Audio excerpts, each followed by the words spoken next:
Damai sejahtera dari Allah Bapa itu yang melampaui segala akal dan pikiranmu dalam Kristus Yesus Tuhan kita. Amin. Umat yang dikasihi dalam nama Yesus Kristus, firman Tuhan buat kita hari ini tertulis dalam kitab Yeremia pasal 11 ayat 20. Saya akan membacakan buat kita. Tetapi Tuhan semesta alam yang menghakimi dengan adil, yang menguji batin dan hati, biarlah aku melihat pembalasanmu terhadap mereka. Sebab kepadamulah kuserahkan perkaraku. Demikianlah firman Tuhan.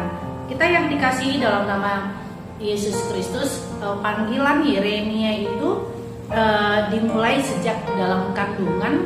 Kita melihat dalam Yeremia 1 ayat 5. Kemudian dalam Yeremia 1 ayat 9 Allah menjamah lidah daripada Yeremia. Kemudian Allah memakai dia melalui lidahnya untuk menjadi nabiya yang menyuarakan tentang kebenaran.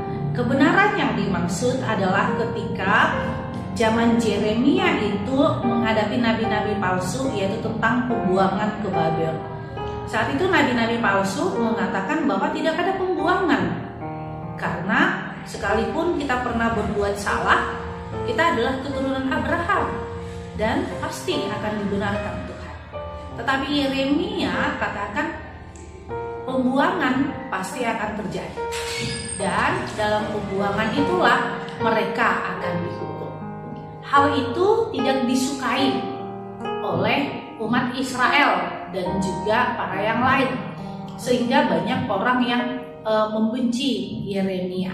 Dan bahkan kebencian yang dihadapi oleh Yeremia adalah ketika orang-orang ingin menghakimi dia. Tetapi apa yang kita pelajari dari Yeremia? Yang pertama sekali Yeremia mau katakan, percayalah waktunya Tuhan. Sekalipun kita tidak tahu tanggal dan waktunya Tuhan itu memberikan hukuman kepada setiap orang yang salah, tetapi ada harinya Tuhan akan memberikan keadilan dan menunjukkan siapa yang benar dan siapa yang salah. Disinilah kita melihat bahwa sekalipun kita tidak tahu waktunya Tuhan, tetapi kita melihat bahwa Allah itu adalah Allah yang adil dan benar.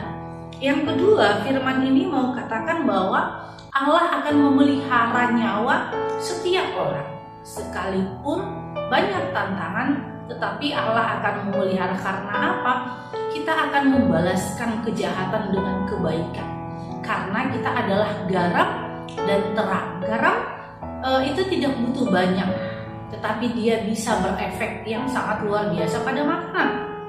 Terang itu tidak butuh banyak untuk menerangi suatu tempat, tapi satu terang pun bisa menerangi suatu tempat.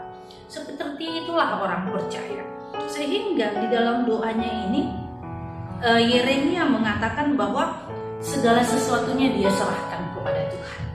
Artinya dia mau ikhlas terhadap apa yang terjadi pada dia, tapi dia tahu bahwa Tuhan tetap pasti akan memberikan keadilan. Itu yang mau dikatakan kepada kita. Mari membalas kejahatan dengan kebaikan dan menjadi garam dan terang. Amin. Kita bersatu dalam doa.